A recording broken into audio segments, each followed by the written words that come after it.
بسم اللہ الرحمن الرحیم۔ السلام علیکم۔ حضور نبی کریم صلی اللہ علیہ وآلہ وسلم نے اپنی پوری زندگی نہایت سادگی سے گزاری۔ آپ کی خوراک نہایت سادہ تھی۔ پیارے دوستو، کسی بھی شخصیت کے اخلاق و کردار کا مطالعہ کرنا ہو تو اس کی عادات کے ساتھ ساتھ اس کے لباس، اس کی گفتگو سے اندازہ لگایا جا سکتا ہے کہ وہ کس طرح کی زندگی بسر کرتے ہیں۔ نبی کریم صلی اللہ علیہ وآلہ وسلم حکمران ضرور تھے، مگر اس کے ساتھ ساتھ آپ صلی اللہ علیہ وآلہ وسلم نہایت متواضع تھے۔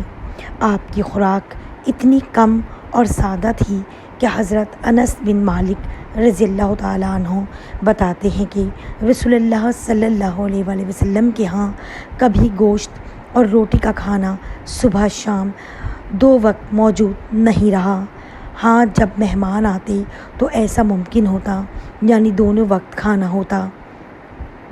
مہمانوں کے حوالے سے اللہ کے رسول صلی اللہ علیہ وآلہ وسلم کی تعلیمات کو پڑھ کر آگے بڑھتے ہیں۔ آپ صلی اللہ علیہ وآلہ وسلم نے ارشاد فرمایا، جو شخص اللہ اور یوم آخرت پر ایمان رکھتا ہے اسے چاہیے کہ اپنے مہمان کی عزت افزائی کرے۔ اس حدیث سے بھی آپ کا اخلاق معلوم ہوتا ہے۔ آپ مہمانوں کی بہت زیادہ عزت کرتے تھے۔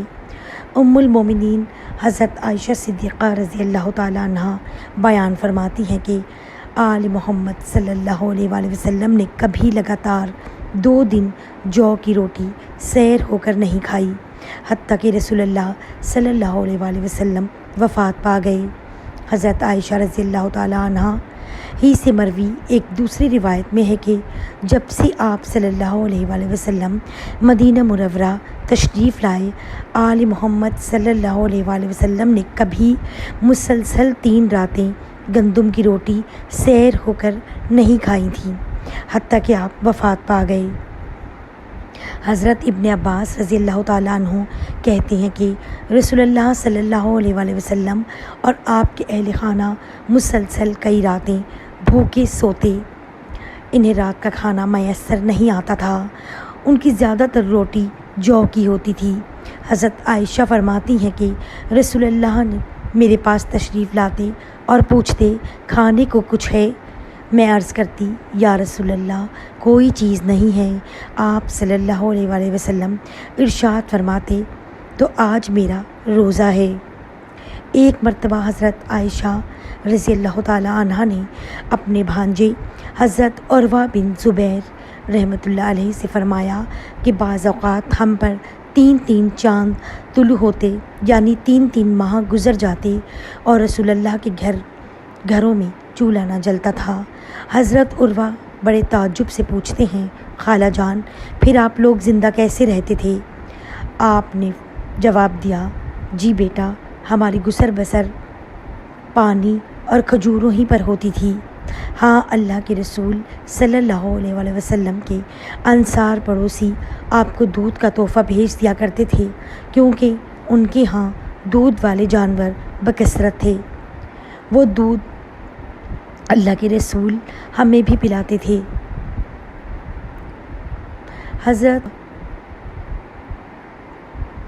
حضرت ابو بردہ رضی اللہ تعالیٰ عنہ کہتے ہیں کہ میں ایک مرتبہ حضرت عائشہ رضی اللہ تعالیٰ عنہ کی خدمت میں حاضر ہوا۔ انہوں نے ہمیں ایک موٹا سا تہبند نکال کر دکھایا۔ یہ کپڑا یمن میں تیار ہوتا تھا۔ پھر انہوں نے ہمیں ایک اوڑھنے والی چادر بھی دکھائی جسے موٹی چادر کہا جاتا تھا۔ دونوں چیزیں دکھانے کے بعد انہوں نے اللہ تعالیٰ کی قسم کھا کر فرمایا کہ اللہ کے رسول صلی اللہ علیہ وآلہ وسلم نے ان 2 کپڑوں میں وفات پائی۔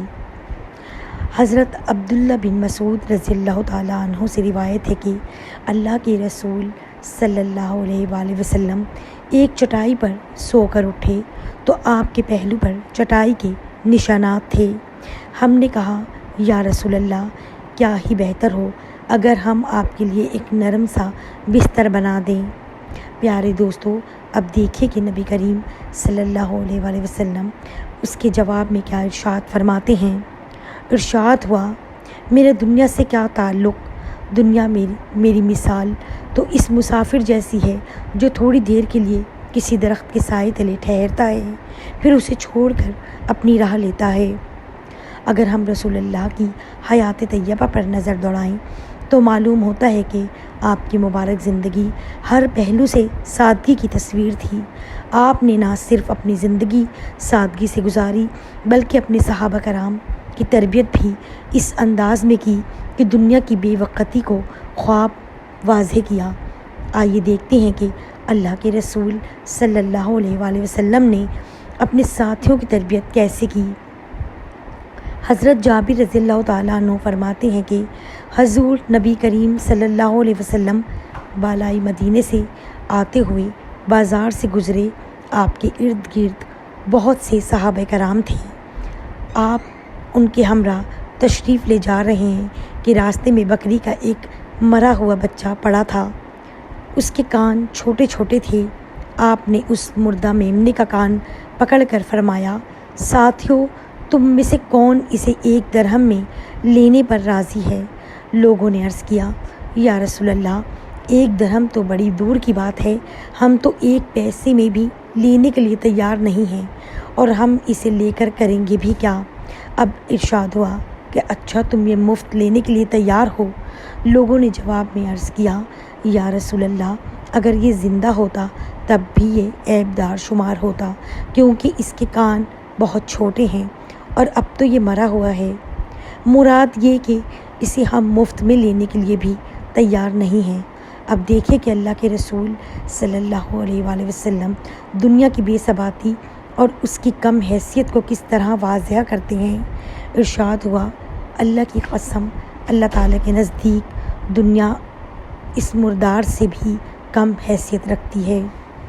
اور پھر ایک جگہ اپنے ساتھیوں کے سامنے دنیا کی حقیقت اس طرح بیان فرمائی، دنیا اللہ تعالیٰ کے ہاں مچھر کے پر کے برابر بھی حیثیت رکھتی ہوتی تو وہ کسی کافر کو دنیا میں پانی کا ایک گھونٹ پینے کو نہ دیتا۔